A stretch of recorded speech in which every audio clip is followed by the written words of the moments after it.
दोस्तों नमस्कार। शेखर की बात लाइव में आप सबका स्वागत है। उम्मीद करता हूं आप सब बेहतर होंगे। सभी सनातनी और राष्ट्रवादी भाई बहनों से अपील है, चैनल को सब्सक्राइब करेंगे। दोस्तों, सुप्रीम कोर्ट का एक बहुत ही अहम फैसला जो आया है, हम लोग आज उस पर चर्चा करेंगे।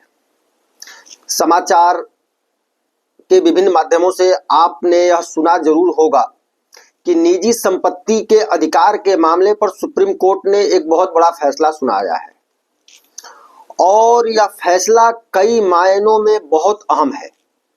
क्योंकि इससे पहले निजी संपत्ति पर जो अधिकार का कानून था उसको बिल्कुल पलट दिया है सुप्रीम कोर्ट ने। हम लोग आज की चर्चा में यह जानेंगे कि सुप्रीम कोर्ट ने मुख्य रूप से क्या कहा है। जो पुराना नियम कानून था वह क्या था। सुप्रीम कोर्ट ने जो टिप्पणी की है, जो 4 तर्क दिए हैं, वो प्रमुख तर्क क्या है। संविधान के तहत जो निजी संपत्ति का अधिकार से संबंधित जो अनुच्छेद है वह 39B है। 39B के तहत 1978 में सुप्रीम कोर्ट ने एक फैसला दिया था। तब जज थे कृष्ण अय्यर। उन्होंने एक फैसला दिया था कि जो भी निजी संपत्ति है उसे सामुदायिक संपत्ति माना जा सकता है, वह सामुदायिक संपत्ति है और राज्य सरकारें इसे अधिग्रहित कर सकती हैं सामूहिक हित के लिए, जैसे सड़क निर्माण के लिए और किसी को देने के लिए, बांटने के लिए। यानी कि निजी संपत्ति को राज्य सरकारें अधिग्रहित कर करके जो मन करे वह कर सकती हैं। यह कृष्ण अय्यर ने 1978 में फैसला दिया था 39B अनुच्छेद में संशोधन करते हुए। तब संशोधन में A1A एक उप अनुच्छेद जोड़ा गया था संशोधन करके। यह फैसला आने के बाद, इस फैसले के बाद कई सारे विवाद खड़े हुए, लेकिन सुप्रीम कोर्ट का फैसला था तो उसके तहत कार्यवाही हो रही थी, उसके तहत सरकारें अपना निर्णय ले रही थी। 1992 में मुंबई स्थित प्रॉपर्टी ऑनर्स एसोसिएशन ने एक मुकदमा दायर किया। सुनवाई करते हुए जो फैसला सुनाया है वो 16 याचिकाएं थी, लेकिन जो मुख्य याचिका थी वो मुंबई स्थित प्रॉपर्टी ऑनर्स एसोसिएशन ने दायर किया था। 1992 से इस पर सुनवाई चल रही थी। CJI DY चंद्रचूड़ का जब कार्यकाल शुरू हुआ तो इन्होंने इस पर 9 सदस्यीय संवैधानिक पीठ का गठन किया, जिसके अध्यक्ष स्वयं CJI चंद्रचूड़ थे। 1 मई 2024 को सॉलिसिटर जनरल तुषार मेहता और बहुत सारे वकीलों की दलील सुनने के बाद सुप्रीम कोर्ट ने फैसले को सुरक्षित रख लिया था और वह फैसला अब आया है। जो फैसला आया है उसमें स्पष्ट रूप से यह कहा गया है कि निजी संपत्ति सामुदायिक संपत्ति नहीं है।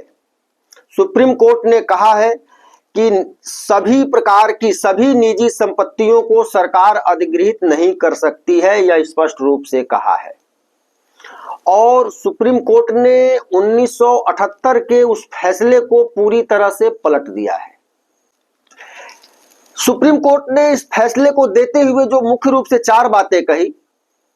सुप्रीम कोर्ट ने कहा कि 1960 और 70 के दशक में समाजवादी अर्थव्यवस्था की ओर झुकाव था, लेकिन 1990 के दशक से बाजार उन्मुख अर्थव्यवस्था की ओर ध्यान केंद्रित किया गया। पहली बात। दूसरी जो टिप्पणी की सुप्रीम कोर्ट ने, जो प्रमुख बात कही, भारत की अर्थव्यवस्था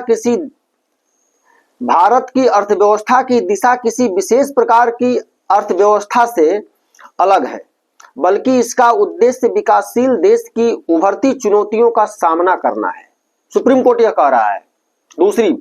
तीसरी बात जो सुप्रीम कोर्ट ने मुख्य बात कही, पिछले 30 सालों में गतिशील आर्थिक नीति अपनाने से भारत दुनिया में सबसे तेजी से बढ़ती अर्थव्यवस्था बन गया है। और जो चौथी बात कही सुप्रीम कोर्ट ने, उसे आप लोग ध्यान से सुनिए। सुप्रीम कोर्ट ने कहा कि वह जस्टिस अय्यर के उस फैसले, उस फिलॉसफी से सहमत नहीं है कि निजी व्यक्तियों की संपत्ति सहित हर संपत्ति को सामुदायिक संसाधन कहा जा सकता है। अब ध्यान देने की बात यह है कि जो 1978 में जस्टिस कृष्ण अय्यर ने जो फैसला सुनाया था, उन्होंने यही कहा था कि निजी संपत्ति सहित सभी संपत्तियां सामुदायिक संसाधन हैं। यानी देश में जो भी एक तरह से जो मौलिक अधिकार, संपत्ति का मौलिक अधिकार था, उसे जस्टिस अय्यर ने खत्म कर दिया था। लेकिन अब जो ये फैसला आया है संवैधानिक पीठ का, सुप्रीम कोर्ट का, इसने संपत्ति के मौलिक अधिकार को पुनः बहाल कर दिया है। अगर किसी संपत्ति को अधिग्रहित करना चाहती है सरकार और 70% लोग उसका विरोध कर रहे हैं या समर्थन कर रहे हैं, उससे सरकार को कोई फर्क नहीं पड़ता। सरकार ने अगर चाह लिया तो उसे अधिग्रहित कर लेगी, इतना अधिकार दे दिया था। लेकिन अब इस फैसले के बाद राज्य सरकारें सभी प्रकार की संपत्ति, सुप्रीम कोर्ट ने जो कहा है कि हर प्रकार की संपत्ति सामुदायिक संसाधन नहीं है, सभी निजी संपत्ति सामुदायिक संसाधन नहीं है। इस फैसले में जो 9 सदस्यीय संवैधानिक पीठ थी, उसने 7-2 के बहुमत से यह फैसला दिया है। इस फैसले में जो 7 जज जो इस फैसले के पक्ष में थे, जो फैसला आया है, तो उसमें 7 जजों में CJI D.Y.. Chandrachud, justice Rishikesh Roy, justice JB. Pardiwala, justice Manoj Mishra, justice Rajesh Bindal, justice SC. Sharma और जस्टिस ऑस्टिन जॉर्ज मसीह इस फैसले से सहमत थे। उन्होंने एकमत से यह फैसला दिया है। इसमें 2 जस्टिस और थे। Justice BV. नागारत्ना आंशिक रूप से इस फैसले से असहमत थी, यानी इस फैसले के कुछ बिंदुओं पर उनकी असहमति थी। और जस्टिस सुधांशु धूलिया इस फैसले से पूरी तरह असहमत थे, उन्होंने इससे अलग फैसला दिया हुआ है। लेकिन चूंकि बहुमत 7-2 का था, इसलिए 7 जजों का जो मत था वही फैसला अंतिम माना जाएगा और वही फैसला बहुमत से ही फैसला माना जाता है। जैसे कि राम मंदिर के मामले में भी आप सबने देखा होगा कि बहुमत का फैसला आया, बहुमत जिस पक्ष में था वह फैसला मान्य हो गया। तो दोस्तों, यह जो निजी संपत्ति पर सुप्रीम कोर्ट का जो फैसला आया है, इससे आम लोगों को एक बड़ी राहत मिलेगी और सरकार की जो नीतियां थी, विकास होना चाहिए, हम भी विकास के विरोधी नहीं है, विकास होना चाहिए। विकास के लिए भाई विकास जमीन पर ही होगा, भूमि पर ही होगा, निजी संपत्ति का भी उसमें अधिग्रहण करना जरूरी है। लेकिन जब चाहे जो चाहे संपत्ति को सरकारें अधिग्रहित कर लेती थी, यह भी ठीक नहीं है। अब सरकारों को अपनी नीति में परिवर्तन करना होगा।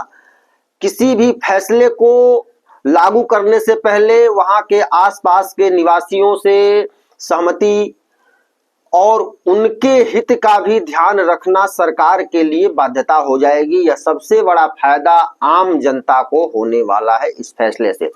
और सुप्रीम कोर्ट के इस फैसले से देश में जो विकास की जो नीतियां बनती थी, उस नीतियों में कुछ न कुछ परिवर्तन करना होगा। चूंकि अधिग्रहण का जो नियम कायदा कानून है वह बदल गया, तो उसकी नीतियों में भी बदलाव करना होगा। विकास तो होगा, विकास सरकार है, विकास करेगा और जनता भी हमें नहीं लगता है कि विकास के पक्ष में नहीं होगी।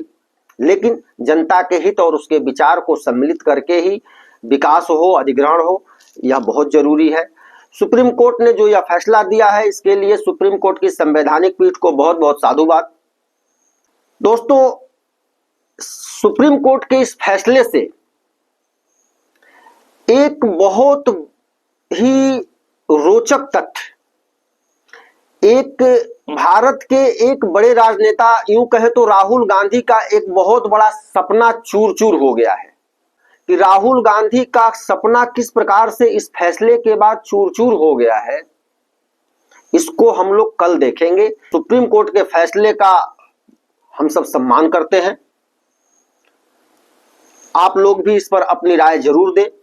राहुल गांधी का सपना कैसे चूर चूर हुआ इस फैसले से, इस पर कल हम लोग चर्चा करेंगे। अगर आप सबको हमारा चैनल पसंद है तो एक निवेदन है, आग्रह है, आप सब चैनल को सब्सक्राइब करें, वीडियो को लाइक करें, अधिक से अधिक लोगों तक शेयर करें। बहुत बहुत धन्यवाद। राम राम, जय हिंद।